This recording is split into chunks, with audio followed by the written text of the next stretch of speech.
right. Hey heathens, we're gonna make a cat video on your feline restraint and different methods of feline restraint and muzzles that we talked about in class.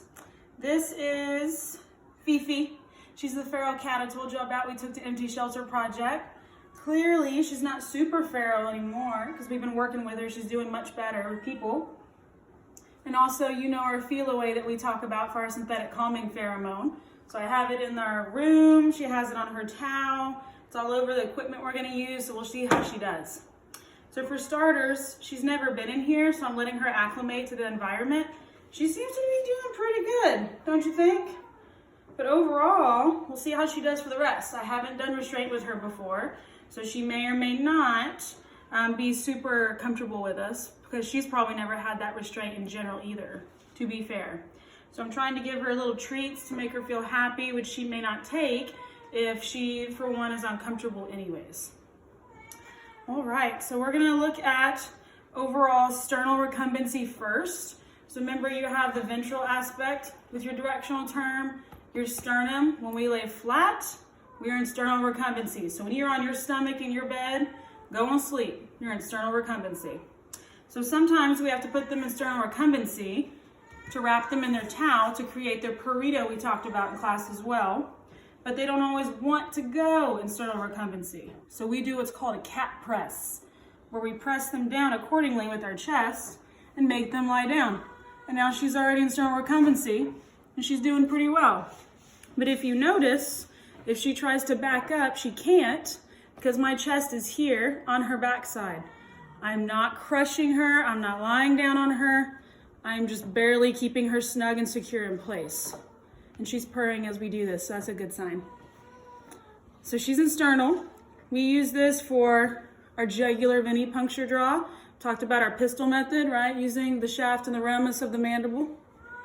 So with that being said, this is what that would look like. So the person would be able to access her either right or left jugular veins accordingly. My fingers stay out of her mouth. So sometimes I have to curl my fingers to keep them away from that area. So if you have long hands like some of you and long fingers, you're gonna have to do that too, and that's totally fine. If your fingers are short, you can make them fit like this if you need to, just not in front of her mouth. Good girl, kitten. Now, to go ahead and put her in right lateral recumbency, remember what I showed you in class about making your arms into an X? If you forget which side is their right and their left? If it's your right hand, you're crossing this way, left hand crossing this way. Right hand goes to their right side, left hand goes to their left side. So this is her right side over here. So we're gonna put her in right lateral recumbency. Remembering from class, that's also referred to as a cat stretch. We're trying to stretch them out accordingly to keep them from doing things they shouldn't. We need to immobilize them a little bit. We use this method for performing exams, giving vaccinations, the doctor performing diagnostic tests, and of course, venipuncture, like we discussed in class. All right, Fifi, let's see how she does. Before I do it, also remember the scruffing technique. You are not grabbing her neck. You're not going to choke her. You're using the excess skin at the base of her neck, excess skin. And you're gonna use your full hand to be involved with this. You're not gonna use fingers of your choice. If it's a very small kitten, clearly we're gonna adapt. You'll get there later in life. But for now, focus on Fifi's size. So I'm gonna use my scruff, not hurting her as you can see. She's doing well with it. I just have her excess skin. You remember we talked about in class, your forearm is your best friend. Lines up with her back, it keeps her supported. We do not have noodle arms. You're not going to put her in lateral recumbency and not have your arm line up with her backside. If you leave a gap, she's gonna flip-flop around and she can injure herself or you. So we're not about that life. So we're gonna scruff her a little bit. Gonna grab her hind limbs. Remember, one finger between her hind limbs, right there. When I have her scruffed, we're gonna take her, I have her supported, gently lie her down. Then I stretch her out, aerial view. I stretch her out like this, and you can see my forearm is lined up with her spine. I'm scruffing her accordingly. She's flat and in right lateral recumbency. I have my finger between her hind limbs, and I also have her tail. So if we need to perform venipuncture, we can. Remember, your venipuncture is your medial saphenous vein. So in this position, if she's in right lateral recumbency, you're using her right medial saphenous vein for venipuncture. This is also when your venipuncturist will come and hold this limb outward, and you will use the lateral aspect of your hand. Can you hold her leg out for me? Please just pull it towards you. Go ahead, pull it towards you, she's fine. Where I'm gonna hold her tail and her other paw still, and I'm going to use the lateral aspect of my hand to perform my karate chop, my kitty karate chop. This is occluding that vessel. We talked about you have to occlude the vessel just like in human medicine when they wrap the rubber tourniquet around your upper forearm. That way they can acquire your blood sample. We are doing the same thing. So whoever's performing venipuncture can access that vein accordingly. Now I'm also going to release her scruff. I'm going to show you her modified lateral recumbent technique we talked about. So if she's doing well and doesn't need to be scruffed, we're not going to scruff her if we don't have to, or any other patient. So my hand comes from her scruff and I hold on her shoulder blades. And she's laying down. I'm holding her consistently down and she's doing really well. She can't sit up if I don't let her. I have to maintain consistent pressure on her shoulder blades or she will sit up. Now, we also talked about not putting your hand over her throat to hold her down. That will choke her, you will restrict her breathing, you will be in trouble. Put your hands only on her shoulders and watch her mouth. Keep your fingers away from her mouth, but by looking at her face, she's pretty comfortable in this moment. So I'm gonna let her up. Good girl, Fifi's. You's a good girl. She's pretty stationary, that's good. Some of y'all's patients in class will be this way and some of them won't. Some of them are gonna jump up and want to go exploring, but you know to keep your hand on your patient at all times, someone in your group. Doesn't matter who it is. To put her in left lateral recumbency, it's the exact same thing, but I'm gonna pick her up first because she's getting too comfy. To put her in left lateral recumbency, you're going to use your left hand for her scruff and your right hand to go between her hind limbs, just as you did opposites to put her in right lateral recumbency. So I'm gonna grab her scruff a little bit, my forearms along her backside, my fingers are going between her tarsus. Oh, she's rolling over on her own, that's fine. Sometimes they'll roll over for you, so you just stretch them out. I grab her scruff, I keep consistent application of my forearm along her backside. I still have her tail and hind limbs in control. And if you look at my forearm, she's perfectly straight. I'm not going to let her move. I do not put a gap like this between me and her spine. I have her accordingly. So I can sit here and also use the modified lateral recumbency method and apply pressure to her shoulders if I want to. And with her being the way she is, this would do good for her. She would be exceptional in this position. She's tolerating this very, very well. Good girl, Fifi. Good girl. Now, let me see if I'll let her if she'll stand up for us. She really wants to lay down. She's kind of lazy. She's been eating a lot. She's getting a little fat. So we need to watch her on that. But overall, if I want to do a cephalic venipuncture, forearm is still my best friend. Sit down, mama. Sit down.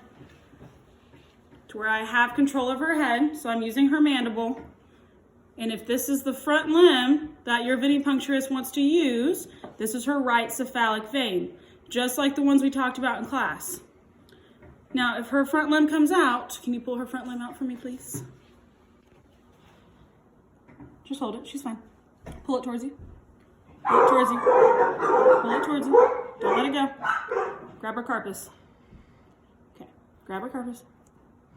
See, this is why this can be a pain sometimes. See how handsy she's getting? So she's not gonna do well in this position, but we would be able to occlude that vessel just fine to perform venipuncture. So because she won't, we'd have to put her in sternal recumbency and continue the motions of doing the exact same thing of holding the limb of choice. As you can hear, those are the babes I've told you about, barking in their room behind us. They heard cars outside. All right, kitten.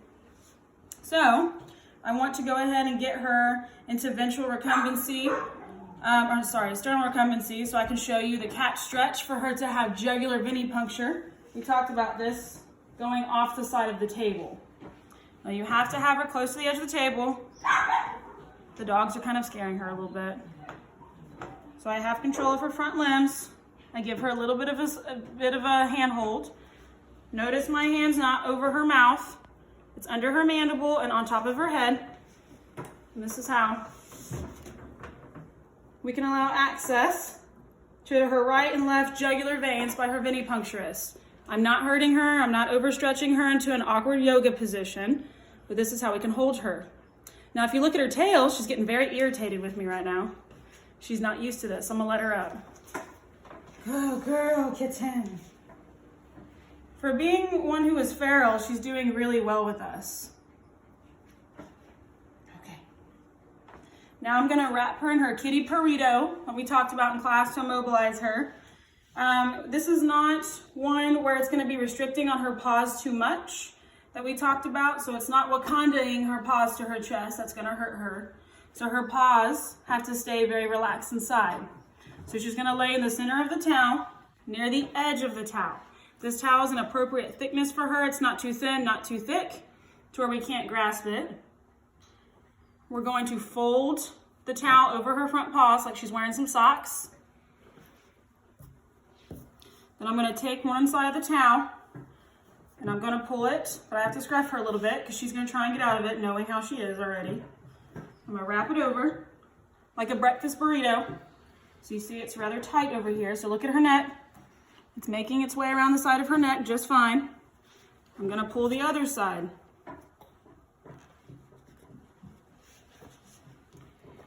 Around her. So, watching her mouth, because she's a pretty good girl, I'm able to make it snug. Look at her neck. Snug like a turtleneck. If I leave a giant gap here, like a V-neck scrub top or shirt, she's gonna pop her paw straight out of there. So when she's inside of this burrito, she's mobilized and she cannot get out. Now the back end, we need to fold under slightly because she'll try and back out of it. Think of it as eating a breakfast burrito from Whataburger. If you're eating a burrito, you want it to be completely rolled shut. Otherwise, all the goods inside fall out. We don't want her to fall out. We will use this technique for different reasons that we'll talk about in class some more later. Lay down. So now she's protected, safe inside her burrito. She can't hurt me, she can't hurt herself or you. So she's very comfortable right now. We can use this to clean her ears, to do an ocular exam, so eye exam. We can use it for the doctor or for us to perform a very in-depth oral examination of her. And of course, just to get her nice and relaxed. So some of them, they feel more comfortable in this position. It's kind of like swaddling a baby to make them feel more secure. But for them, we're not gonna carry them on their backside. We're gonna carry them as is, and we do not let go of them. They will roll off the table and they will hurt themselves. If they hit their head hard enough, they can experience brain damage. Right, kitten. She's falling asleep. So we're gonna unwrap her from her burrito. Good girl. Now, we're also going to put her into her muzzle mask. She has not worn a muzzle just yet with us here at the house. These are from class, the same ones we looked at, so they're nylon. So I have a hold on her. We talked about looking at the muzzle. The upper portion's wider than the bottom portion. The upper portion's to cover the eyes. The hole is for her to keep breathing. This is gonna Velcro behind her head below her ears.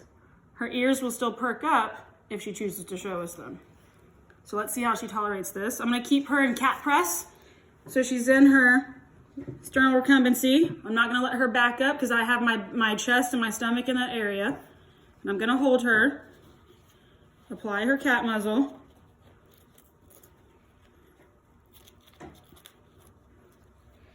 And there we are. So, a lot of times, watch your fingers, but a lot of times we can adjust where the hole is for them to have it straight. We will do the same, but she's not liking this very much. They will try and take it off, so you cannot let them claw at this. If they claw at this, they can break their nail or potentially break their digit, which you know are their toes or their fingers. So I'm gonna remove her cat muzzle. So I'm gonna scruff her a little bit just in case she gets uncomfortable, because that's a whole nother world for her. Good girl. Now her last thing is her cat bag. Like I said, I don't know how she's gonna do for this, but we'll keep an eye on her. But notice I'm not letting her go. She's starting to get upset. Okay, okay. You're okay, Mom. You're okay. There you go. Because she's now learning she's being utilized for so many new things today. And she's gonna be going home today where she belongs. And the Velcro can be loud. So have it undone before you need to use it. Be smart about that. So I'll talk about her cat bag. Remember, that's the same thing as what we did with the perrito. This is just a different type of piece of equipment.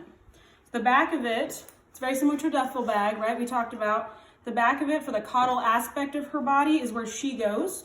It cannot open from that end, so she can't come out of that area. We will put her inside the bag. She will have to be scruffed. I will use my forearm to keep her placed, so she may be a bit of a rodeo. And then we will Velcro this securely around her neck to keep her inside of it, but not too tight, not too loose. So you're gonna have to check to make sure you're not constricting their airway. All right, kitten, let's do this. Let's see how you do. Sometimes you have to phone a friend to help you. Inside your bag. Inside your bag. Come on. Cat press. Let's cat press you. I'm not going to zip her tail in there and hurt her, meaning I'm not going to zip it inside the zipper itself. But notice I'm scruffing her a little bit because she's not in the best mood. I'm watching my hands, I'm watching her feet, I'm watching her body language. Come on, baby. Get her bag. So I need to get her in a little bit so I can finish the job. So I Velcro her neck, I scruff her in. I've had her secured. She can't jump out. She may try. I'm watching her head. She can't bite me, but she can try to do so. So I have her scruffed again. She's Velcroed inside, zipped inside. Of course, the zipper gets stuck because I'm making a video for y'all to see. So now she's within her cat bag. I'm going to readjust the Velcro because I did it a little bit just so I could get her inside to show you. And now she's within her cat bag. And I take my fingers and I check to make sure one finger can fit within there. Obviously, if the cat is uncomfortable, please be careful so they don't try and bite you. You're invading their space, even in a bag that's not something they're used to. It's nice and loose, but not too loose. It's nice and snug, but not too tight. Looking at the front, if you'll come on this way. Remember, these are the little zippers we talked about for her front legs. One leg can come out if we need to place an intravenous, so IV catheter, or perform a right or left cephalic venipuncture of some sort, or to even perform a nail trim. If we have to administer medications IV per doctor's order or request, we can. But also note, I'm not letting her go. Inside of this, just like the perrito, she can roll straight off the table and hurt herself. So I will keep her close to me. Forearm, as we talked about, is our best friend. We'll keep her that way. And I can hold her head. I'm not putting my hands around her face. I'm holding her head and keeping her secure. Because some cats are uncomfortable with this, and some cats, they do better. She's doing better with this than she did with me holding her in sternal recumbency on the table. So this is it. It'll be pretty simple for y'all to do in labs. We will work on it together. You're going to build your skill as you do it. So make sure you're studying up on this before we do it. If you're going to wing it and not study for these types of restraint methods and overall lab sessions, it's going to show. Your patients are not going to do well from you. You're not going to benefit from yourself. All right, see y'all in class. Cat out.